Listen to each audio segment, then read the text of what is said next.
Kalau kita bicara mengenai hak, sebetulnya hak akan pelayanan kesehatan untuk semua warga negara itu sama, baik dia anak-anak, remaja, dewasa maupun lansia. Namun lansia itu memerlukan penanganan khusus. Sama seperti anak-anak kan perlu spesialis anak-anak pediatri.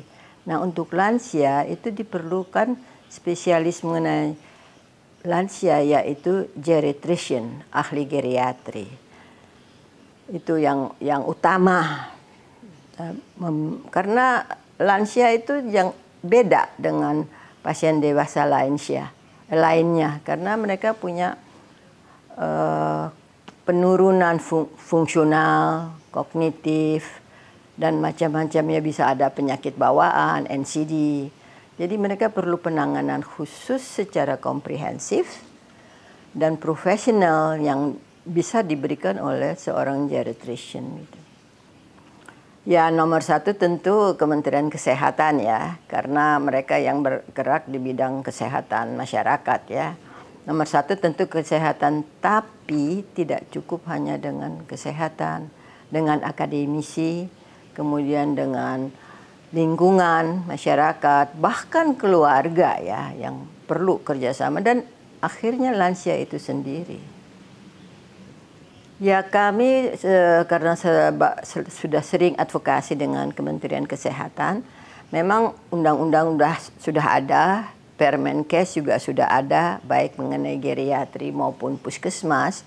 Namun faktanya itu sudah dari tahun 2014-2015, faktanya jumlah rumah sakit yang punya pelayanan geriatri itu masih sangat terbatas.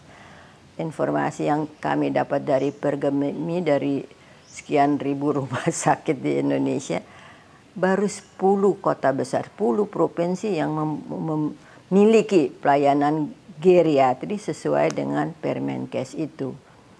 Nah, kalau di rumah sakit provinsi saja masih sangat terbatas, bagaimana mengenai rumah sakit umum daerah?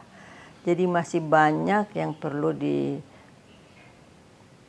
oleh Kemenkes, dan bukan hanya dokter spesialis ya, perawat-perawatnya juga yang paham mengenai lansia, khususnya di puskesmas itu masih sangat terbatas yang memahami penyakit yang umum dialami oleh lansia.